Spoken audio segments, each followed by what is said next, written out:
आंदोलन केले, मोर्चे केले, परंतु हे झोपलेलं सरकार याच्याकडे लक्ष द्यायला तयार नाही। म्हणून माझी तमाम या कार्यक्रमानिमित्त जमलेल्या माता भगिनी आणि युवक मित्रांना विनंती आहे की आपण येणाऱ्या 2024च्या निवडणुकीमध्ये आपल्या मतदान रूपी जो आशीर्वाद आहे तो देत असताना सद्विवेक बुद्धीचा उपयोग करून यावेळेस न चुकता काँग्रेस पक्षाच्या पाठीशी राहावं ही विनंती या ठिकाणी करत आहोत। अनेक लोकांनी विषय सांगितलं, ज्यांनी 9 वर्ष केलं नाही काम आता म्हणत आहेत राम राम राम राम। मित्रांनो, ज्या मंदिराच्या नावाने धर्माच्या नावाने ही मत मागायला येणार आहेत, भारतीय जनता पार्टीचा कोणताही गावातला कार्यकर्ता जरी आपल्याकडे अक्षदा घेऊन येईल, आपल्याकडे अयोध्येचा प्रसाद आहे म्हणून जर घेऊन येईल, तर त्याला आपण एवढीच मागणी करायची की गेली 10 वर्ष या राज्यामध्ये या केंद्रामध्ये आपली सरकार आहे, या विधानसभा आणि लोकसभामध्ये भारतीय जनता पार्टीचे लोकप्रतिनिधी आहेत, त्यांनी आमच्या गावाच्या विकासासाठी, त्यांनी आमच्या गावातल्या तरुणांच्या वाचनासाठी एखादी साधी अभ्यासिका दिली का? निवड 5 लाखाचं काम देणे म्हणजे गावाचा विकास नव्हे। मित्रांनो, गेली 10 वर्ष आपल्या वसा गावातले किती तरुणी नोकरीवर लागले आणि त्याच्यामधून जो रोजगार निर्मिती व्हायला पाहिजे होती ते झाली का? आणि ते जर नसेल झाली तर आपल्याला एका बाजूला मंदिर उभारलं पाहिजे की दुसऱ्या बाजूला आपल्या गावात एक सुसज्ज अभ्यासिका उभारली पाहिजे, त्याच्यातून आपल्याला रोजगार मिळेल? हा प्रश्न त्यांना जरूर विचारा। अनेक भूलतापा देऊन आपल्याकडून मतदान रूपी ते आशीर्वाद घेऊन जातील। 10 वर्ष आपण त्यांना दिलं सुद्धा। जोडगे भाऊंनी सांगितलं की दरवर्षी आपण लोक येतात, आम्ही सगळे लोक येतो, पण वसा गावचे लोकांना मला विनंती करायची आहे की हा पहिला नंबरचा बूथ आहे, 1 नंबरच्या बूथवर भारतीय जनता पार्टीलाच जास्त मत आहे। येणाऱ्या काळामध्ये आपण हे सद्विवेक बुद्धीचा आपण वापर याच्यासाठी करा, कारण की इथून तुम्ही आनंद नगरले जायचा रस्ता बघितले किंवा आपल्या गावातल्या अंदरच्या जो कोणी सिमेंट काँक्रिटिंग करण्याचा असेल, रोड नाली असेल, याचा विकास असेल, आपल्या गावात होताना दिसत नाही। फक्त राजकारण हे मतदानासाठी केलं जातंय, अशीच परिस्थिती या वसा गावची झालेली आहे। याच बाजूला पोरला गाव आहे, त्या गावची सुद्धा परिस्थिती अशाच पद्धतीत झाली आहे। पण आपल्या बहुजनांच्या पोराला शिक्षणापासून वंचित कशा प्रकारे ठेवता येईल आणि देवाधर्माच्या नावानं जय श्रीराम म्हणून नारे लावत त्यांना कसं फिरवता येईल, अशीच एक कृती ही भारतीय जनता पार्टीकडून होतो आहे। कारण हे सांगण्याचा एवढाच उद्देश आहे मित्रांनो, हे सगळं करत असताना आपण जर बघितले की एकाकडे नरेंद्र मोदी यांनी सांगितलं होतं की वर्षाला 2 कोटी रोजगार देऊ, परंतु गेली 10 वर्ष आपल्या जिल्ह्यातच नाही तर संपूर्ण राज्यामध्ये आणि देशामध्ये 2 कोटी रोजगार अजूनपर्यंत तयार झालेले नाही। प्रत्येकाच्या खात्यामध्ये 15 लाख रुपये टाकण्याचं आश्वासन असेल, प्रत्येकाच्या हातामध्ये काम देण्याचं आश्वासन असेल आणि प्रत्येकाला महागाईपासून दूर ठेवण्याचं आश्वासन असेल। एकीकडे आमच्या माता भगिनींना उज्ज्वला गॅसच्या नावाने गॅस दिलं, आज त्या गॅसचा दर 1100-1200 रुपये वरती नेऊन ठेवलेला आहे आणि काल परवाला ते मुख्यमंत्री उपमुख्यमंत्री आले होते। आता तुमच्या वसा गावातल्या किती महिला गेल्या होत्या माहित नाही, त्यांच्या हातामध्ये 100 रुपयाची साडी त्यांनी दिली आणि सांगितलं की हाच आमचा विकास आहे। मित्रांनो, गेली 10 वर्ष आपल्याकडून लुटून नेलं, आपल्या जिल्ह्यातील जी वनसंपत्ती आहे, सुरजागड सारख्या वनसंपत्ती लुटून घेऊन चालले आणि जिल्ह्यातल्या तरुणांना जेव्हा आम्ही काम द्या म्हटलं, कोणसरीमध्ये एक प्रकल्प उभा केला, त्याच्यामध्ये आमच्या गडचिरोली जिल्ह्यातील तरुणांना काम द्या म्हटलं, तर मात्र त्या ठिकाणी परप्रांतीय लोकांना घेण्याचा सपाटा या सरकारकडून लावण्यात येत आहे। मित्रांनो, अनेक विषय आहेत, परंतु त्या विषयाकडे न जाता एक शेवटचा विषय सांगतो की या जिल्ह्याचे पालकमंत्री जे देवेंद्र फडणवीस आहेत, गेली वर्षभर झाले राज्याचे उपमुख्यमंत्री आहेत, राज्याचे ऊर्जा मंत्री आहेत, परंतु या जिल्ह्याच्या नियोजन समितीची बैठक सुद्धा वर्षभरापासून त्या माणसाने घेतली नाही। अशा प्रकारचे फक्त स्वार्थासाठी, फक्त स्वतःचे पोट भरण्यासाठी या जिल्ह्याचा पालकमंत्री पद घेतला आणि अजूनपर्यंत एक साधी नियोजनाची बैठक सुद्धा वर्षभरात घेतली नाही। तर असे लोकप्रतिनिधी, असे जर पालकमंत्री आपल्या जिल्ह्यात राहिले तर आपल्या गडचिरोली जिल्ह्याला, जो आदिवासी जिल्हा म्हणून संपूर्ण महाराष्ट्रामध्ये ओळखला जातो, त्या जिल्ह्याला विकासाच्या दृष्टिकोनातून आपल्याला पुढे घेऊन जाण्याच्या दृष्टिकोनातून यांनी जी शपथ घेतली होती ती शपथ मला वाटते अशा पद्धतीनं पूर्ण होणार नाही.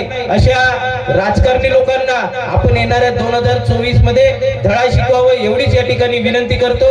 अनेक विषय आहेत परंतु त्या विषयाकडे आपली जे वेळ झाली असल्यामुळे जात नाही. आणि एक शेवटचा अजून एक विषय घेतलो आपण. मला वाटते मागच्या वर्षी सुद्धा मी नाटकाच्या वेळेस सांगितलं की आपल्या वसा गावाला जी पूर परिस्थिती निर्माण होते ती पूर परिस्थिती मेडीगट्ट्याच्या धरणामुळे होते. आणि तो मेडीगट्टा धरण बांधणारे जे मुख्यमंत्री होते केसीआर, त्यांनी तिथल्या जनतेने त्यांना घरी बसवलं. कारण त्या मेडीगट्ट्याच्या धरणामध्ये प्रचंड भ्रष्टाचार त्यांनी केला होता आणि तो मेडीगट्टा धरण आज फुटण्याच्या परिस्थितीमध्ये आहे. आणि त्या मेडीगट्टा धरणाला बांधण्याची परवानगी त्यावेळेस आपले मुख्यमंत्री होते देवेंद्र फडणवीस यांनी ती मंजुरी दिली होती. आणि यांच्या मंजुरी खातर त्या ठिकाणी धरण झालं सिरोंचा तालुक्याला. परंतु त्या सिरोंचा तालुक्याच्या वैनगंगा आणि गोदावरीच्या या संगमाचं पाणी जो बॅक वॉटर येतो तो आज आपल्या वसा गावातल्या अनेक शेतकऱ्यांच्या शेतामध्ये जातो.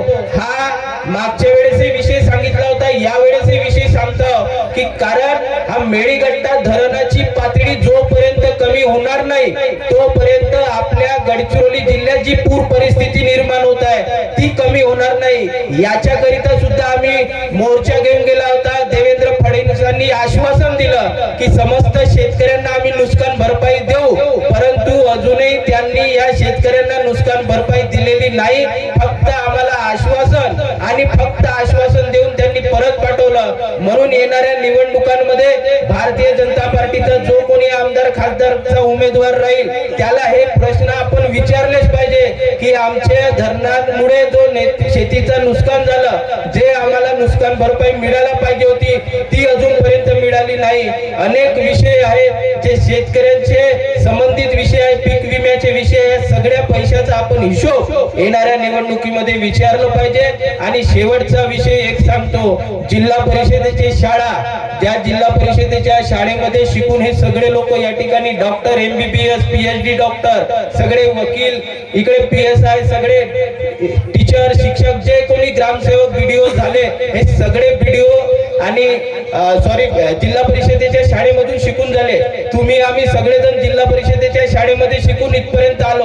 परंतु भारतीय जनता पार्टीने एक GR काढला होता, 20 पेक्षा कमी पटसंख्या असलेल्या शाळा बंद करा. जर या वसा गावातली जिल्हा परिषदेची शाळा भविष्यात बंद पडली तर इथल्या बहुजनाचा मुलगा हा गडचिरोलीला रोज शाळेमध्ये जाऊ शकेल का आणि येणारी पिढी आपली शिक्षू शकेल का हा सुद्धा विचार करण्याची वेळ आलेली आहे. कारण की हा फक्त नाटकामधून आपण प्रबोधन जरी घेण्याचं बोलत असलो तरी पण ह्या माहिती आपल्यापर्यंत असणे गरजेचं आहे. आपण शेतकरी बांधव आहोत, कष्टकरी बांधव आहोत, आपण शेतामध्ये राबतो, परंतु या ज्या गोष्टी महत्वाच्या याच्याकडे दुर्लक्ष होतो आणि हे सरकार अशा पद्धतीने GR बदलवत असतो. जर हा GR बदलला तर येणारी पिढी तुम्हा आम्हा समस्त बहुजनांची, ओबीसीची ही पिढी बर्बाद झाल्याशिवाय राहणार नाही, शिक्षणापासून वंचित राहील आणि अशिक्षित राहिल्याशिवाय राहणार नाही. म्हणून जो कोणी अजून भारतीय जनता पार्टीचा या ठिकाणी लोकप्रतिनिधी, आमदार, खासदार येईल त्याला हा सुद्धा विषय विचारा. जर आमच्या जिल्हा परिषदेच्या शाळा बंद झाल्या तर आम्ही सामान्य घरातले, कुटुंबातले लोक आमच्या मुलांचं शिक्षण करणार कसे, याच्यावरती ते काय उत्तर देतात, त्याच्या नंतरच तुम्ही आपलं मतदान कुणाला द्यायचं ते ठरवा. अनेक विषय आहेत. ओबीसी आरक्षणाचा विषय या ठिकाणी सांगितलं. या जिल्ह्यामध्ये ओबीसीचं आरक्षण 6% आला होता. भारतीय जनता पार्टीने तो आरक्षण पूर्ण 19% करून देण्याचं आश्वासन दिलं होतं, परंतु त्यांनी केलं नाही. मागच्या वेळेस महाविकास आघाडीची 2 वर्ष सत्ता होती. मागच्या वेळेस बहुजन मंत्री विजयभाऊ वडेट्टीवार हे मंत्री होते, ओबीसी समाजाचे मंत्री असल्यामुळे त्यांनी या जिल्ह्यातलं ओबीसीचं आरक्षण हा 17%वर करून दिलं. हे सगळं झाल्यानंतर भारतीय जनता पार्टीच्या लोकांच्या पोटात दुखला. त्यांनी दाखवलं की या गडचिरोली जिल्ह्यामध्ये 2000 मराठा बांधव कुटुंब मराठा बांधवांचे आहेत आणि त्याच्यामुळे आपलं ओबीसीचं आरक्षण खाण्याचा जो प्रकार, मराठा आणि ओबीसी जो लढाई या महाराष्ट्रात चालू आहे, त्या लढाईला कुठंतरी खतपाणी हे भारतीय जनता पार्टी देते की काय अशी शंका माझ्यासारख्या सामान्य ओबीसी युवकाला वाटत आहे. म्हणून मित्रांनो, तरुणांनो, आपण लक्षात घ्या, येणाऱ्या 2024च्या निवडणुकांमध्ये हे सगळे प्रश्न या भारतीय जनता पार्टीच्या कार्यकर्त्याला विचारा, अन्यथा येणारी पिढी आपली बर्बाद झाल्याशिवाय राहणार नाही. एवढंच बोलतो. आपल्याला नवीन वर्षाच्या मकर संक्रांतीच्या शुभेच्छा देतो आणि थांबतो. जय हिंद, जय महाराष्ट्र.